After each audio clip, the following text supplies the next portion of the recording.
partager live bi abonné di bës kër beeg yooyu baax na ci lool dinañu neex donc tey nag ñu war a waxtaanee ponk yi nga xamante ne nii yu gën a fës daanaka ci li nga xamante moom moo di actualité wu réew mi dooree ko ak li nga xamante ni moom moo di gis nañu ki la di premier ministre demoon na fële ca pencum ndaw réew mi amaloon question d'actualité moom ak ñi nga xamante ñoo di député yi point yi ñu fa yëkkati bari na yenn yi ci nga xamante ni moom moo soxal coow reddition des comptes ak li nga xamante ne nii moom moo di phénomène de l'homosexualité bi nga xam ne jamono ji secoué na actualité bu baax a baax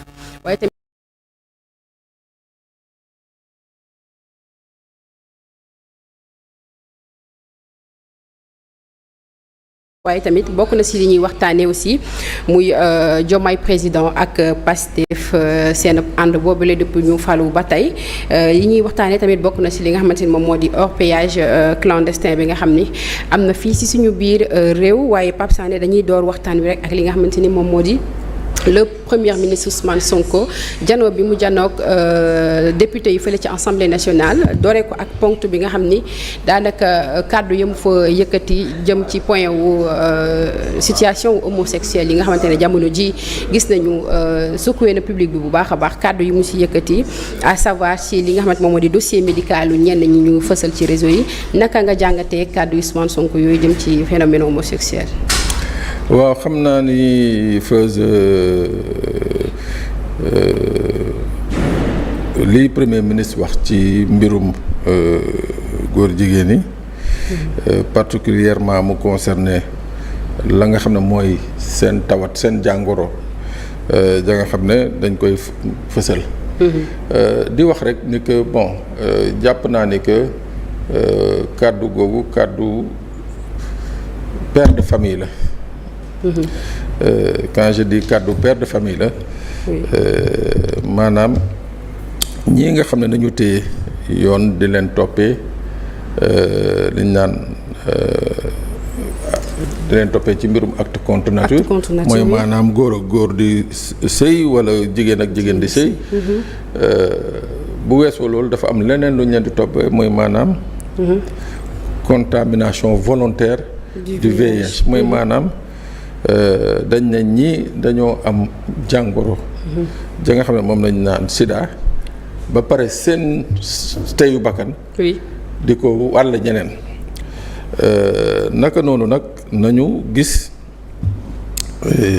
ñiy wax ci seen jàngoro maanaam saa yu ñu demee ci enquêteurs yi ñu yóbbu leen kër docteur bu docteur saytoo gis ni que da nga am jàngoro ji dañuy gis ni que information boobu day génn. loolu jàpp naa ne du dossier médical.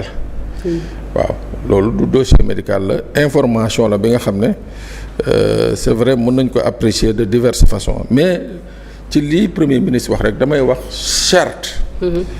bi nga xam ne moom la loi wu 2010 ci wàllu sida. la mu wax. ci fësal wala bañ a fësal ñii nga xam ne ñoo positif. dafa ne. waaw. les résultats d'un test VIH. sont strictement confidentiels et protégés par le secret médical maanaam ku def test sida. mu génn la ci génn dañ ko aar. ba pare dafa doon lu confidentiel. ba pare liñ naan secret médical protéger ko. ñi ne nag dossier yooyu maanaam information yooyu. mënuñu ko jox ñi nga bokkal famille. mënuñu ko jox sa patron bu dee dafa am fooy liggéeyee. mënuñu ko jox sa partenaire mooy maanaam koo séqal. bu ñu leen ko joxee rek bu ñu ko joxee sa mbokk wala jox ko sa patron wax ko jox ko ka nga séqal. yow sa bopp mii nga xam ne yow la jàngoro ji dal. yow yaay bind ci këyit ne man mii de lii ma dal nii bëgg naa ngeen fësal ko joxal ma ko feuse. mu xam li ma dal. ci yooyu situation nañu autoriser ñu fësal ko parce que dañ ne bu ñu la defee résultat yooyu bu xasee ba génn. malade bi mooy personne bi nga xam ne moom nañu def test bi ci moom. oui. moom médecin wala keneen ka nga xam ne moom ci boppam moo ko désigné mooy représentant légal am mooy maanaam mun na nekk avocat am wala mun na nekk papam wala mun na nekk jabaram mu ne kii d'accord naa ngeen boole ko ci secret mu yëg ko. bu weesoo loolu keneen mënul am accès waaye tamit comme dañuy wax mbirum yoon. waaw. dañ ne yoon effectivement confidentialité bi nga xam ne moom nañu muur mbalaan. ci dossier médical boobu. waaw. mun nañ ko yëkkati bu dee yoon.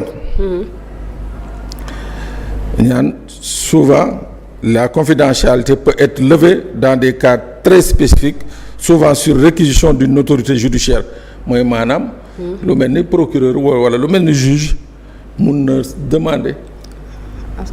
docteur bi mu lever secret boobu waaw mais loolu ou bien ñu ne ci wàllu mu am épidémie. ci dëkk bi. ñu ne kon lii il faut que ñu yëkkati xool ñan ñoo am ak ñan ñoo amul donc ci anam yooyu rek. nañ ko mën a yëkkatee. waaw léegi nag c'est vrai li premier ministre wax boo gisee ma ne il a parlé en tant que père de famille. c'est vrai que moo xam ñii mu dal seeni njaboot. seeni soxna seeni waajur. seeni soppe. waaw ñoom ñëpp tey ji daañu nekk ci situation ba nga xam ne suñ leen expliqué wul exactement mbir mi leen dal lan la mun na indi ay njeexital ci ñoom justement seen fonctionnement c'est-à-dire ci ñoom la ñuy dundee. Je crois sans pour autant entrer ou bien jéem a dugg dans la pensée du premier ministre. man jàpp naa ne que peut-être ci côté boobu la doon wax te jàpp naa ci côté boobu sax la war a wax. mais di wax rek ni que au-delà du fait que mbir mi ñu koy génne dama fi wax ci njëlbéen bi mbir mi amee dama ne c'est une question de santé publique. oui question de santé publique nag bu amee yoon la ñu teg ko ci table bi mais est-ce que nañ ko tegee nii ci table bi yoonu na. loolu damay bàyyi ñii nga xam ne ñooy waa kër docteur ak ñii nga xam ne ñoo nekk ci justice wax ci mais man jàpp naa ni que mënoon nañ ko traiter d'une autre manière ba nga xam ne daañ ci am des résultats beaucoup plus probants waaw parce que tey jii wax naa ko Fatou mooy képp ku tey jii doon séq ak ñii ñu tudd nii. oui c'est la relation. sa xel nekk ci da nga war a dem defi test doo ko dem defi ji.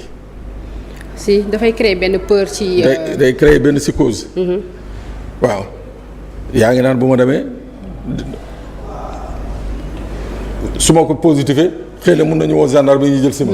donc loolu dana créer benn rupture ci chaîne bi mooy maanaam ñii nga xam ne peut-être laalee nañu ci affaire bi.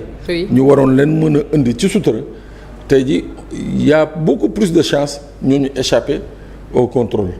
ñii daañu jéem a fexe nu ñuy génnee dëkk bi ñii daañu jéem a xool nu ñuy làqutoo seen activités yu ñu doon def ñu ba ko. donc loolu daal jàpp naa ne que moo xaw a ñuul ci mbir bi mais en tout état de cause lii nga xam ne moom nañ leen toppee c'est des faits qui sont très condamnables mooy lan maanaam ñeneen nit ki ci sagu boppam xam na ni que dafa feebar jël feebar boobu di ko wàllee. loolu wax fa dëgg yàlla ku mën na antan def loolu. je crois que tamit yoon dafa war a exercer toute sa sévérité. mais il faut également ñuy expliquer nit ñi les possibilités. de transmission de contamination. oui yooyu yëpp tamit il faut que ñu toog docteurs yi. sachants yi toog expliquer nit ñi. oui ne que diw mun na am doomu jàngoro ji te du ko wàlle. oui diw mun na ko am wàllee ainsi de suite je crois que loolu yëpp il faut que waa kër docteur toog wax bu tension bi wàccee. parce que fu mu ne nii pour nga wax ba nit ñi dégg la. oui c'est quasiment impossible. d'ailleurs loolu moo waral sax bi PM waxee ñu bari jàpp nañ ne est-ce que nekkul di protéger en quelque sorte ñenn ñuy wax borom ñaari turi parce que jëlee nañ ko ci émotion parce que comme période bi nga ko waxee période de tension lañ mën a wax ne la nekk ba kàddu yu mu yëkkati sax daal di ne que moom moo ordonné Maître Bamba Cissé à ce que mu retiré garde yi nga xam ñu doon garder Mame Matar Gueye Jamra ak listam bi loolu tamit juraat na beneen débat ci même concept boobu. waaw mais xam nga tu sais Fatou. gis nga émotion réglewul dara. tey man su ma soxlaa tey ma vie est menacée supposons. oui. ma soxla garde du corps c'est le ministère de l'intérieur qui apprécie ndax war nañ ma ko jox waaw wala déet te premier ministère de l'intérieur buy apprécier. oui. tamit dañu nekk ci état dafa am une chaîne maanaam ministre de l'intérieur buy apprécier day apprécier sur la base d'un rapport bi nga xam ne moom la koy les services de la police defal xamal ko ne que Pape Sané mi effectivement il fait l'objet de menaces war na mën a bénéficier wu de ça moom it mu remonter l'information à un niveau supérieur. war nañu retirer la garde de garde bi nga xam ne moom lañ joxoon Mame Matar Gueye à mon avis su dee il est réellement menacé je crois que c'était pas opportun ñu defee ko. oui. léegi nag il y a une question d'appréciation. si. mooy lan mooy que il faut que le premier ministre wax sénégalais yi. moom ci lan la basé wu ba ne sécurité bi ñu jox Mame Matar Gueye nañ ko teggi parce que kii di ministre de l'intérieur bi mu ko koy jox nee naa c'est sur la base d'un rapport. oui. mooy dañ ko defar rapport xamal ko ne que kii effectivement il est sous menace. oui. donc looloo tax ñu jox ko ay takk der pour ñu aar ko.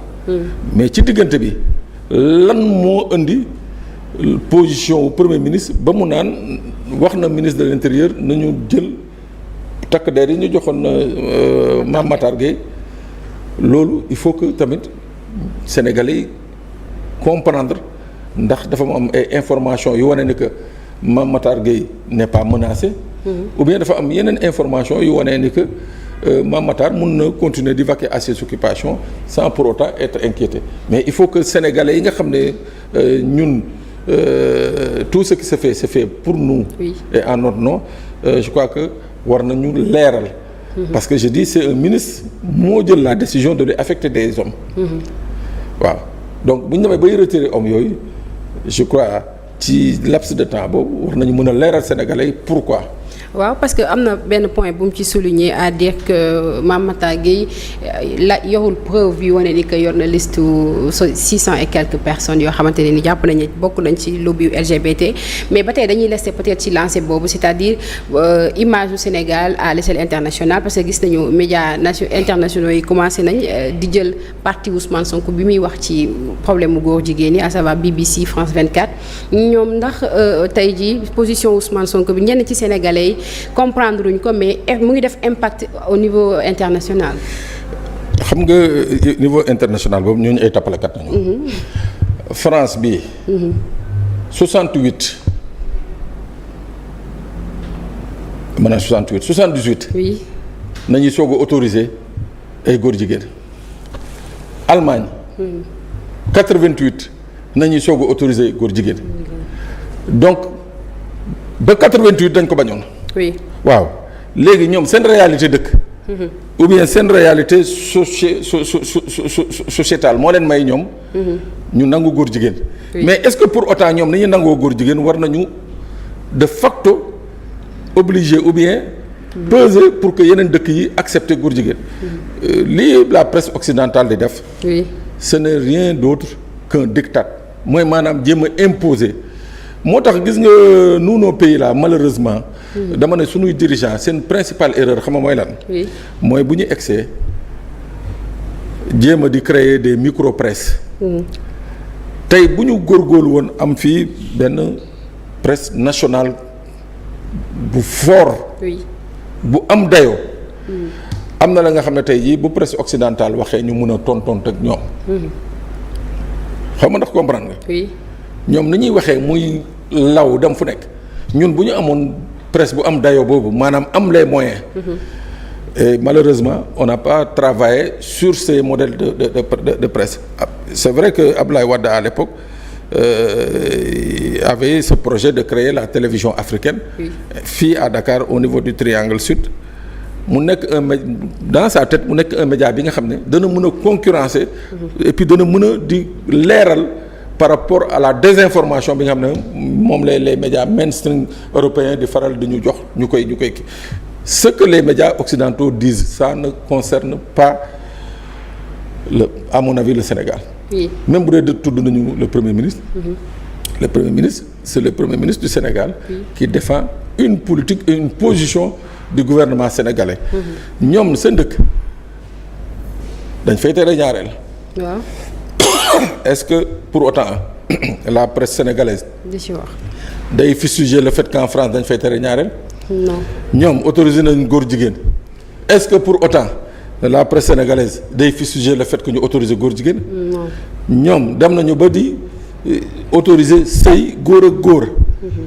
Pour autant est-ce que la presse sénégalaise jóg na di fustiger ñoom comportement yooyu donc je crois que il faut que pour man dama ne lii c'est un épiphénomène c'est-à-dire que la presse occidentale parce que les lobbies LGBT wax naa ko keroog Omar c'est des lobbies extrêmement puissants seen loxo mu ngi fi nekk ñu ngi fi nekk ils sont dans toutes les instances de décision mun nañu waxloo ñu bëgg waxloo mun nañu jëfloo ñu bëgg jëfloo mais pour autant man jàpp naa ni que le Premier ministre au nom du Sénégal devant la représentation nationale dise que voilà ñun góor jigéen suñu dëkk lii nga xam ne mooy peine yi ñu prévoir woon dañ koy durcir mais il en a tout à fait le droit et c'est une attente sax bi nga xam ne la plupart des Sénégalais justement moom la ñu bëggoon. Donc je crois que il a parlé au nom des Sénégalais. Maintenant que la presse occidentale trouve que ce qu'il a dit c'est excessif ou bien ceci et cela bëgg fustiger le Sénégal. Je dis ça c'est un débat bi nga xam ne moi je dis qui n'a même pas sa raison d'être évoqué sur les plateaux sénégalais quoi. am na solo bu baax a baax mu mel ni coowal borom ñaari tur yi moom nekk na loo xamante ne sénégalais yi ñëpp ci massé musulman comme chrétien ànd d'accord ne que bëgguñu borom ñaari tur yi duñ ko cautionner donc peut-être Ousmane Sonko yenn ci ay kàddoom dafa sukkandiku ci li nga xamante ne moom la fi fekk muy yoon bu nga xamante ne teg nañ ko ci mbir mi daanaka mu nekk lu nga xamante ne nii jur na ku nekk position bu mu koy xalaatee mais Pape dañuy daal di wëyal peut-être waxtaan wi jëm cette fois-ci ci li nga xamante ni moom mooy situation